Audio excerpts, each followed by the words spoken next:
우리 같이 말씀 보겠습니다. 마가복음 2장 14절에서 17절까지 볼게요. 여러분과 제가 한 절씩 읽도록 하겠습니다. 마가복음 2장 14절에서 17절. 자, 14절 제가 먼저 읽을게요. 또 지나가시다가 알페오의 아들 레위가 세관에 앉아 있는 것을 보시고 그에게 이르시되 나를 따르라 하시니 일어나 따르니라. 잡수실 때 많은 세리와 죄인들이 그리스도와 그의 제자들과 함께 앉았으니 이는 그러한 사람들이 많이 있어서 예수를 따르니라. 바리새인의 서기관들이 예수께 죄인 및 세리들과 함께 잡수시는 것을 보고 그의 제자들에게 이르되 어찌하여 세리 및 죄인들과 함께 먹는가? 예수께서 들으시고 그들에게 이르시되 건강한 자에게는 의사가 쓸데없고 병든 자에게 알아서 때가 있느라. 나는 의인을 부르러 온 것이 아니요 죄인을 부르러 왔노라 하시니라. 아멘. 할렐루야. 우리가 지난주에 죄를 용서하실 수 있는 권세를 가지신 예수님에 대해서 이야기를 나눴습니다. 중풍병자를 고치심으로써 우리의 육체의 질병을 고치실 수 있을 뿐만 아니라 오히려 우리의 죄의 문제도 해결하실 수 있는 분이라고 당신이 선포를 하셨고, 오늘 그 죄의 문제를 해결하실 수 있는 그 예수님께서 죄인을 부르는 사건으로 연결이 바로 되어가고 있습니다. 지난 며칠 전에 제가 또 뉴스를 봤어요. 조금 당혹스러운 뉴스였어요. 뭐였냐면, 여러분 보셨는지 모르겠지만 어떤 청년들이 고기 뷔페를 습격했어요. 보셨어요? 그러면서 고기 뷔페에 들어가서 표지판을 들고 할 말이 있다. 내 얘기를 들어달라 그러더니, 당신들 식탁에 있는 것은 음식이 아니라 폭력입니다. 돼지도 돼지다울, 소도 소다울 자격이 있는 겁니다.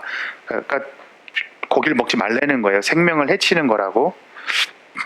저는 되게 마음이 불편하죠. 좋아요. 채식주의래요. 좋았어요. 그런데 거긴 남의 영업장이잖아요. 허락 없이 영업장에 들어가서 막으려고 그랬더니 건들지 마세요. 건들지 마요. 그러니까 경찰 부르겠다는 얘기죠. 너무 당황스러웠어요. 지금 그들이 하는 그게 폭력인데, 자기의 생각과 주장을 허락하지 않은 상태에서 막 집어넣는 건 폭력이잖아요. 그 당황스러운 사건을 보면서 뭐지? 왜 저렇게까지 얘기를 하지? 그리고 그 안에 있는 고기 먹던 사람은 무슨 죄예요? 그런 모습을 보면서 사회가 점점 나에게 완전히 나의 것을 인정하지 않으면, 내가 생각하는 바를 인정하지 않으면, 내 의견에 100% 동의하지 않으면 화를 내는 사회로 점점 그 문제뿐만 아니라 우리 지금 계속 여러 가지 문제가 많아요. 그냥 그 문제 중에 하나일 뿐이에요. 그 고민을 하면서 오늘 이 이야기들을 보고 또 보았어요. 우리는 사람들에게 손가락질을 합니다. 우리는 정죄를 합니다. 그죠? 무엇이 틀렸다, 무엇이 맞았다 얘기들을 많이 해요. 오늘도 그런 사건이에요. 자, 우리 이야기를 조금 더 하면서 한번 고민을 해봤으면 좋겠어요. 오늘 사건은요, 예수님이 누구를 만나십니까? 지나가시다가 세리, 텍스 받는 사람. 근데 그 사람의 이름이 알페오의 아들 레위래요. 그럼 이제 첫 번째로 레위는 누구인가를 알아봐야 될 거 아니에요. 자, 요 그림 보시면, 그림이 있길래 한번 준비해봤어요. 여기 문이 이렇게 있고 행렬이 있고 낙타가 있고 예수님입니다. 그리고 요 안에 요게 세금 받는 장소, 그리고 요게 아마 세리 레위라고 그럴 것 같아요. 다른 성경 마태복음 10장 3절을 보면요, 이렇게 나와요. 빌립과 바돌로메, 도마와 세리 마테, 알페오의 아들 야고보와 다데오, 이렇게 하면서 그 제자들을 언급하는데, 제자들 중에 세리가 누구였나 봤더니 마태예요. 물론 저기서 나오는 세리가 100% 마태인지는 정확하게는 모르는데 전통적으로 마태라고 얘기를 해요. 자, 그러면 마태복음을 쓴 그 마태 제자, 예수님의 12제자 중 하나를 드디어 만나시는 거예요. 그가 어디에 앉아 있는가 하면 지금 통행료를, 쉽게 말하면 통행료를 받는 곳에 앉아 있는 거예요. 요거를 조금 더 알아야 되는데, 여러분, 우리가 세리하면 무조건 나쁜 사람이잖아요. 그죠? 성경에서 무조건 나쁘다고 표현이 되는데, 세리엔 두 종류의 세리가 있어요. 첫 번째 세리는 로마에 직접적으로 관여를 받는 세리가 있고, 그 다음에 두 번째 세리는 로마가 다스리는데 그 분봉 왕들, 지역을 다스리는 왕들을 위한 세리가 있어요. 그런데 아마 마태는 지금 분봉왕 안디바라는 그 지역을 다스리는 왕을 위해서 일하는 세리일 거라고 추측을 할 수 있어요. 근데 왜 그때 세리가 되냐면, 여러분, 예수님을 죽이려고 했던 헤롯 대왕이 있었어요. 그죠? 크리스마스만 되면 항상 출연하시는 그분, 그 헤롯 대왕이 팔레스타인 지역을 다 다스리다가 헤롯 대왕이 죽습니다. 그리고 그의 아들 셋이서 그 지역을 분할해서 관리를 시작했어요. 그랬더니 이 녀석들이 자기네 나라, 그러니까 자기가 관리하는 지역에서 자기 형제 관리하는 지역으로 넘어갈 때마다 통행세를 받는 거예요. 근데 가나안, 예수님이 지금 사역하고 계시는 가나안이 어떤 동네냐면, 헤롯 안디바와 헤롯 빌립이라는 그 두 형제가 지역이라는 지역, 거기 딱 통행문이에요. 가나안. 거기서 지금 세리는 세금을 받고 있는 거예요. 여러분, 상상을 해보세요. 지금 통행세를 내지 않는 곳에서 갑자기 통행세를 받기 시작했어요. 사람들이 짜증이 날까요? 안 날까요? 사람이 짜증들이 나겠죠. 여러분, 상상을 또 한번 해보세요. 우리가 베트남은 그런 일이 많이 없는데, 이제 한국이나 미국은 파킹을 잘못하면 우리 이게 딱지를 띈다 그러잖아요. 그 우리 딱지 다 띄워 보셨죠? 어떠세요, 느낌이? 분노하고 억울하죠. 물론 내가 어기긴 했어요. 근데 좀 봐줄 수 있잖아요. 그리고 또 그렇게 과태료가 비싸. 그 분노와 그 상황을, 사실은 그 상황, 법적인 제도에 화를 내지만 우린 누구에게 화를 냅니까? 딱지를 띈 사람에게 화를 내죠. 세리 마태는 그럼 어떤 삶을 살았을까 생각을 한번 가만히 유추해 보면, 사람들의 분노와 화를 당연히 받아들인 채로, 사람들의 그 눈빛, 그 통행료를 내면서도 얼마나 눈빛이 고왔겠어요. 그죠? 그걸 숙명처럼 받아들여야 하는 직업을 갖고 있는 사람이에요. 그리고 또 하나는, 세리는 누구를 위해서 일하고 있습니까? 안디바를 위해서 일하죠. 헤롯 안디바가 누구냐면, 내가 유대의 왕이야 라고 생각하는 사람이에요. 그러니까 지금 세리는요, 유대인들에게 욕을 먹을 뿐만 아니라 분노를 당할 뿐만 아니라 지금 유대인의 왕이라고 자칭하는 사람에게서 일을 하는 사람이에요. 오늘 그 사람에게 예수님이 다가와요. 진짜 유대의 왕이 다가왔어요. 그리고 오늘 뭐라 그래요? 너무 간단하게도 또 뭐라 그럽니까? 나를 따르라. 나를 따르라. 그것에 대해서는 우리가 1장에서 얘기를 나눴죠. 그랬더니 또 어떻게 돼요? 벌떡 일어나서 나가요. 거긴 분명히 세금 전대도 있을 거고 회계 장부도 있을 거고 거긴 여러 가지 뭐가 중요한 게 많을 것 같아요. 그죠? 근데 벌떡 일어나서 따라갔어요. 근데 재밌는 건 그거예요. 세리에겐 분명히 돈도 있었고 직업도 있었고 다 있었어요. 누구만 없었을까요? 친구만 없었겠죠. 그 상황에서 예수님이 오셔서 나를 따르라 했더니 벌떡 일어나서 따라가요. 이해가 안 되죠. 어떻게 그렇게 갑자기 벌떡 일어나서 따라갈 수 있었을까? 여러분 상상을 해보세요. 여러분들이 지금 열심히 일을 하고 계시는데 갑자기 누군가가 나타나요. 나름 이름 좀 있대. 나름 뭐 병도 좀 치료했대. 그럼 딱 가서 나를 따르라 하면 어떡하시겠어요? 5시에 다시 오시겠어요? 일이 끝나고. 저 사람은 바로 따라요. 그리고 그 다음 사건이 뭐예요? 예수님과 만찬을 벌여버려요. 만찬을 베풀었어요. 근데 그 만찬에 모이는 사람들이 누굽니까? 15절에 많은 세리와 죄인들이 예수와 누구와 함께 앉았어요? 여러분 제자들의 한번 마음을 헤아려 보세요. 제자들 마음이 어땠을까요? 편했을까요? 안 편했을 거예요. 예수님이 이해가 됐을까요? 안 됐을 거예요. 지금 세리 아니에요, 세리. 저 나쁜 놈, 매국노 같은 놈, 아주 그냥 하여튼 우리 교통경찰만 보면 분노하게 되잖아요. 지금 그 사람들하고 밥을 먹는데 죄인들, 이게 보면 성경에서 보면 세리랑 죄인을 항상 같이 엮어요. 그죠? 저에서 궁금한 건 죄인은 누굴까요? 죄인이 누굴까? 그러한 사람들이 많이 있어서 예수를 따르미로라. 지금 지금 마가는 뭐라 그래요? 예수님을 따르는 많은 사람인데 그게 누구냐면 세리들이라는 거예요. 죄인들이라는 거예요. 이게 좀 궁금해지기 시작해요. 왜 따랐을까? 왜 따랐을까가 좀 궁금한 거예요. 왜 따랐을까요? 추측해보건대 그들의 삶에 무언가 허전함을 느끼지 않았을까라는 고민을 해봐요. 돈도 있어요. 회계장부도 있어요. 일할 수 있는 공간도 있고 다 있어요. 삶 나쁘지 않아요. 내 친구는 없어요. 그리고 사회적으로 손가락질 당하고 있어요. 그런데 여러분, 손가락질 할 때는 우리가 고민해야 되는 게, 그럼 다른 옵션이 있는가에 대한 고민을 한번 해봐야 되죠. 그 사람이 왜 그렇게 살 수밖에 없는가에 대한 고민을 한번 해봐야 되지 않을까요? 저 사람들도 정말 저 일밖에 할 수 없는지도 모르잖아요. 혹시 저 일 말고 다른 걸 할 수 있다라고 누군가가 와서 얘기해 줄 수 있었을까요? 그런 여러 가지 질문들을 던지면서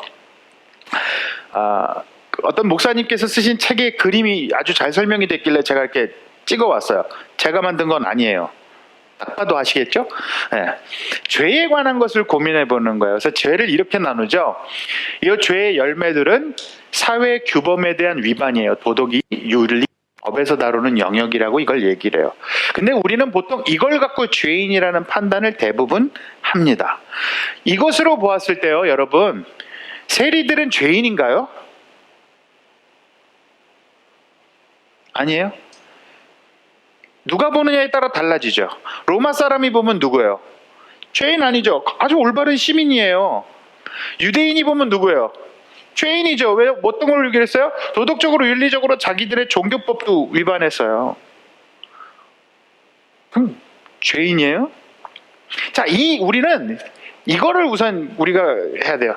많은 부분들이 있지만 누군가가 죄인이 무엇이다라고 열매를 보고서는 판단하기는 극히 어려워요. 자, 그러면 종교에서는 뭘 다루냐면 요 줄기를 다루는 거예요. 마음속에 있어 일어나는 죄, 이게 종교에서 다루는 영역이에요. 보통 이걸 잘하는 종교가 불교 같아요. 저 불교는 악을 얘기하지 않아요. 악이란 인간을 괴롭게 하는 어떤 욕망이다. 어떤 인간이 갖고 있는 그 마음과 번뇌이다. 갖고 있는 것이다. 그래서 그걸 벌이라고 얘기를 하죠. 그러면 어떤 경지에 이르고 해탈의 경지에 이르고 열반에 이르고 그렇게 알아요. 저의 짧은 소견으로는. 그리고 다른 종교들이 다 그 부분을 얘기해요. 그래서 그 마음을 편안하게 하라든지 스트레스를 줄이라든지 여러 가지 마음적인 부분을 얘기해요. 그런데 안타까운 건요, 우리 기독교는 이 이야기도 하지만 이 이야기에서 멈추는 사람들은 아니에요. 기독교는요, 죄의 뿌리에 관해서 이야기하는 사람들이에요. 교회에서 기독교에서 다루는 죄의 뿌리는 뭐냐면 죄의 자기중심성이라는 거예요. 이기심, 여러분, 이기심은 어느 정도는 좋은 거예요. 자기를 보호하기 위한 마음이니까. 근데 뭐가 나쁜 거냐면 자기 중심성이 나쁜 거죠. 내 생각이 맞고 내 삶의 주인이 나고 내가 가는 길이 맞는 길이야 라고 우기고, 아까 얘기했던 것처럼 누군가에게 폭력적으로 때로는 들이밀 때도 있고, 폭력적이지 않지만 누군가에게 요구하지 않지만 난 내게 맞아, 내 인생의 주인은 나야 라고 사는 것이 모든 악의 근원이라고 이야기를 해요. 그래서 우리는 뭐라 그러냐면, 예수님은요, 우리는 다 양 같아서 그릇 행하여 각기 제가 길로 갔거늘. 여호와께서는 우리 모두의 죄악을 그에게 담당시켰다. 그래서 문제는 우리 기독교에서는 법적에서는요, 그래서 벌을 내리고 과태료를 붓고 감옥에 가면 고칠 수 있을 거라, 자유를 뺏으면 고칠 수 있을 거라 믿어서 해요. 하지만 안 되죠. 그러면 종교에서 마음에서 일어나는 걸 감당하라 그래서 여러 가지 일들이 많아요. 무슨 불교에서도 얘기도 하고 선문답도 하고 그다음에 어느 세미나도 가고 하지만 중요한 건 어느 정도 치료는 될지 모르지만 근본적인 인간의 자기 중심적으로 살려는 이것이 고쳐지지 않으면, 보세요, 뿌리가 바뀌지 않으면 줄기와 열매는 당연히 날 수밖에 없는 거겠죠. 그래서 우리 예수님이 뭐라 그래요? 죽어야 된다고 얘기를 하는 거예요.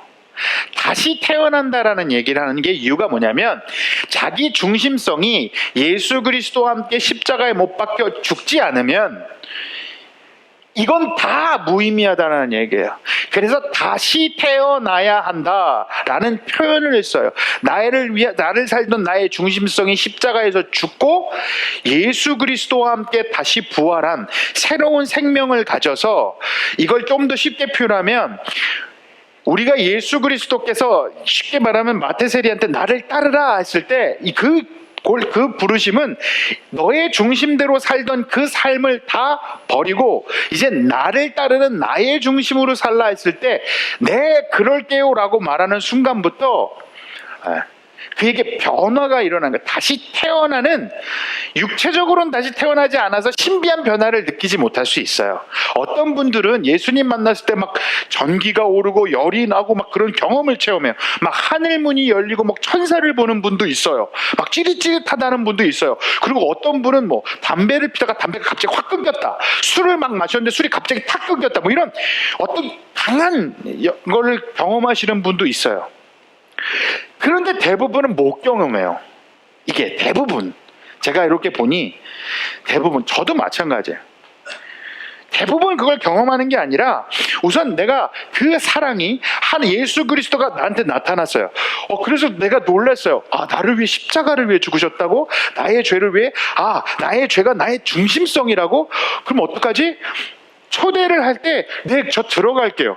제 주님과 따르고 싶어요. 저 함께 하고 싶어요. 저 들어가면 해야 돼요. 어떻게 해야 되면, 우선 그것으로 인하여 하나님께서 당신의 자녀로 삼아주시고, 우리가 뭘 잘해서가 아니라 이젠 그때부터 다시 태어난 삶이 뭔지를 예수 그리스도 성령님께서 여러 방면을 통해, 말씀을 통해, 성경을 통해서 우리를 다시 새로 사는 삶으로 끌고 가세요. 그래서 우리가 평생 사는 동안 우리 안에 자기 중심적인 이야기가 올라올 때마다 성령 하나님이 그것을 죽일 수 있도록, 다시 재물 수 있도록, 다시 우리를 깨우칠 수 있도록 자꾸 우리를 변화시켜 주세요. 그래서 우리는 죽는 날까지 변화해야 돼요. 그래서 성경은 나는 매일 죽노라라는 표현을 쓰는 거예요. 내가 지금 하고 있는 모든 것들이 나의 중심에서 벌어진 것이 아닌가. 제가 이 얘기를 왜 하냐면, 여러분, 바로 스토리 때문에 그래요. 오늘 죄인은 누군가라는 질문을 던지는 거예요. 바리새인들과 서기관들, 그들은 의인이에요. 그들은 유대교의 입장에선 그들만큼 의인이 없어요. 종교적인 부분에서, 도덕적인 부분에서 완벽한 사람들이에요. 그들이 예수님께서 그 죄인과 밥을 먹는 것을 보고 손가락질을 하는 이 장면이라는 거야. 그러면서 어떻게 죄인과 밥을 먹습니까? 우리 율법에선 죄인과 밥 먹지 말라고 돼 있는데 당신은 율법을 어긴 거 아닙니까? 라고 지금 지적질하고 따지고 있는 상황이죠.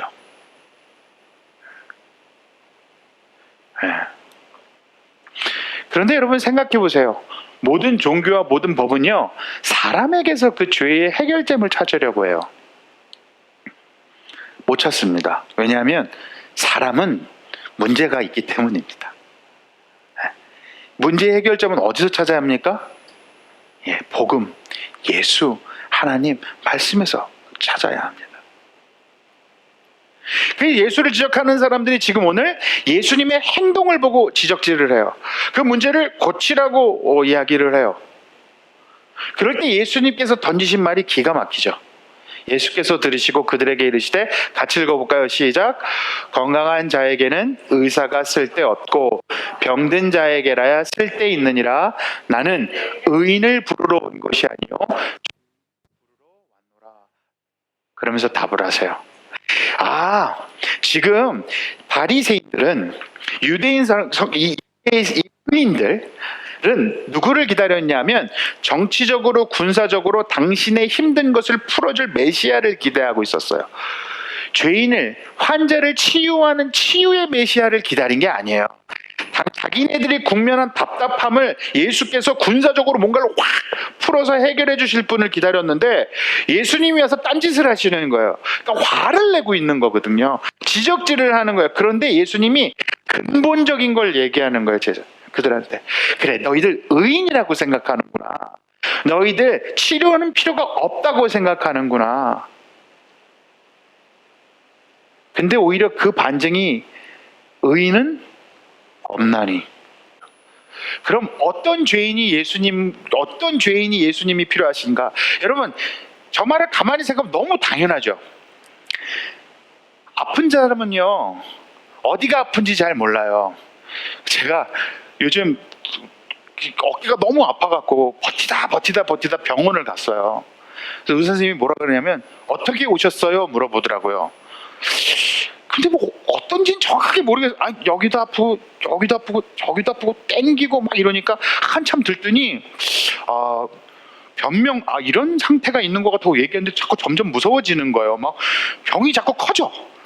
난 분명히 안 큰 것 같은데 이 정도까지는 아닌데 내가 이래서 병원 안 오려고 그랬는데 막 이러고 있었어요. 그랬더니 저를 붙잡고는 뭐 이것저것 피 검사하고 뭐 하고 뭐 침 넣고 피 뽑고 난리가 났어요. 한 2시간 반을.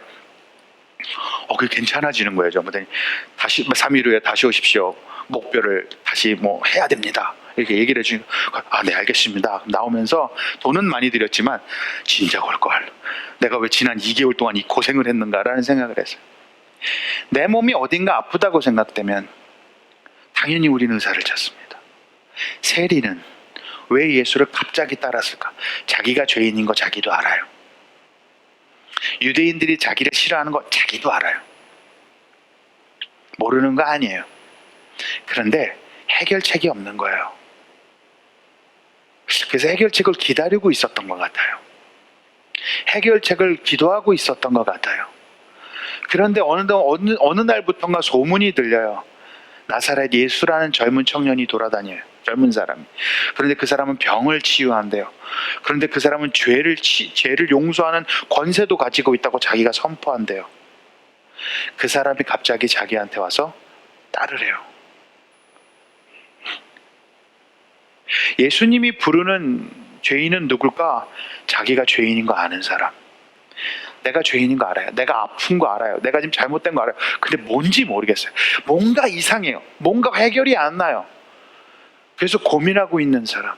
그래서 예수가 부르실 때 그 예수와 함께 식사하고 싶은 사람.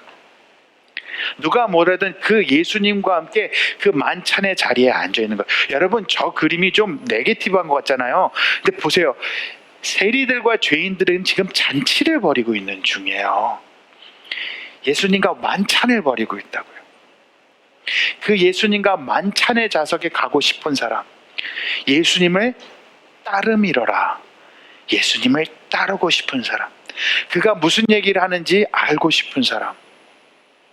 오늘 예수님은 그들을 부르시고 그들에게 사실은 예수님의 용서, 예수님의 죽음은 전 세계를 위하여 허락하셨어요. 그런데 그걸 받을 수 있는 사람이 누구냐고 할 땐 내가 아픈 거 알아서 지금 찾고 있는 사람. 그 사람을 분명히 예수님은 만나주세요. 근데 그것을 하긴 사람들은 손가락질하고 지적질할 수 있어요. 그럴 때 예수님이 뭐라고 하신다고요? 제 버전으로 얘기할게요. 내버려둬. 내가 알아서 할 테니까. 내가 함께 하니까 내버려둬. 저거면 돼. 라고 얘기하신다고요. 이게 우리가 믿는 복음이라는 부분이에요. 얼마 전에 한국 큰 교회 부목사님이 수요일날 설교를 하다가 문제를 일으켜 버렸어요. 그래서 뭐 난리가 났어요. 그래갖고 막 거기 교회 공격하고 난리가 나서 저도 그 교회 들어가서 그 부목사님 설교를 쫙 들었어요. 들었는데 그러니까 제목이 지적질인가 뭔가 해서 지적질하지 말자는 얘기예요. 무슨 얘기를 하나 했더니 사회의 예민한 이슈를 이야기하면서 그리스도인으로서 마땅히 그걸 어떻게 바라봐야 하는가, 그것을 지적질하기보다는 우리가 우리의 생각, 우리의 삶을 돌아보고 주님을 찾아가자는 내용이었고 정확하게 얘기했어요. 그런데 그 사회적인 민감한 이슈가 민감했어요. 그 부분을 얘기를 하면서 자기도 이게 큰 문제가 일어날 것 같아서 막 가슴이 떨린다고 설명을 하셨는데 정말 예언적 설교를 하셨더라고요. 당신이 얘기한 그대로 일이 벌어졌어요. 그런 일이 벌어지면서 그 목사를 징계해라, 교회에서 내쫓으라, 난리가 난 거예요. 그것도 교회 안에서, 교계에서. 그 민감한 이슈를 다루고 있는 그 사람들이, 그 민감한 이슈를 지지하는 그 사람들이 막 그랬던 거예요. 그 모습을 보면서 좀 씁쓸했어요.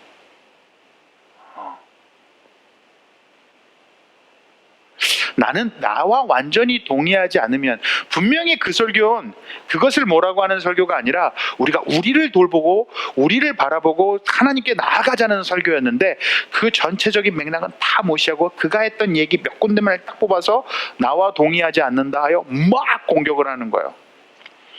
그러면서 하나님한테 솔직히 말하면 감사기도를 했어요. 우리 교회가 크지 않아서 감사합니다. 왜냐하면 딱 제가 할 설교더라고요. 말투나 이런 것들이 죽을 뻔했다 이런 생각을 했어요. 마음이 안타까워요. 요즘 세상이 그렇게 가고 있다라는 거예요. 여러분, 우리가요 죄라는 것을 이야기할 때 한번 고민해 봤으면 좋겠어요. 그리고 우리가 교회 외에 이 세상을 바라보는 눈도 고민해 봤으면 좋겠어요. 우리 정죄요, 지적하는 것은 보류했으면 좋겠어요. 저거 돼 안 돼, 물론 정확한 건 있죠. 그거 말고 정확하게 사람 죽이면 돼요 안 돼요? 안 되죠. 도둑질하면 돼요 안 돼요? 안 되죠. 그런 거 말고 그런 거 있잖아요. 다른 것들, 비본질적인 것들에 대하여 우리가 너무 교회가 세상을 비판하고 있지는 않은지, 그리고 때로는 그 고기 뷔페에 들어가서 막 화를 내는 것처럼 우리가 복음을 들고 가서 사람들에게 막 두드려 패고 있는 건 아닌지, 혹은 그것이 두려워서 또 너무 방관하고 있는 건 아닌지. 그래서 오늘 이 시간에 우리 잠깐 기도할 때요, 좀 이런 문제를 갖고 먼저 기도했으면, 첫 번째는 여러분, 우리가 먼저 예수님의 초대의 음성을 듣기를 전 기도합니다. 지금 내가, 내 삶이 예수 그리스도를 따르고 있습니까? 라는 질문에 대해, 그리고 나는 그 예수님의 잔치에 참여하고 있습니까? 라는 질문을 먼저 던졌으면 좋겠어요. 예수님은 정죄하지 않으세요. 예수님은 우리가 못하는 거 아세요. 예수님은 우리에게 문제가 있는 거 너무 정확하게 아세요. 그래서 찾아오세요. 치유해 주시겠다고. 그래서 언제나 우리의 삶에 문제가 있다면, 우리의 삶에 아픔이 있다면 그건 예수님이 치유해 주시겠다라는 증거예요. 먼저 그걸 찾을 수 있고 느끼고 받을 수 있었으면 좋겠어요. 그 두 번째로는 우리가 내가 예수님의 잔치에 있는 사람인지 아니면 예수의 잔치를 쳐다보고 불편해하는 사람인지를 고민했으면 좋겠어요. 그래서 기도하면서, 하나님, 전 잔치 안에 있길 원합니다. 그리고 예수님, 치료하시러 오신 예수님, 나의 삶을 고치러 오신 예수님, 우리의 삶을 고치러 오신 예수님, 그리고 세상의 모든 삶을 고치길 원하시는 그 예수님 앞에 제가 나오길 원합니다. 그 예수님을 붙들길 원합니다. 오직 예수를 붙들기를 원합니다. 우리 제가 기도하는 시간을 좀 갖도록 하겠습니다.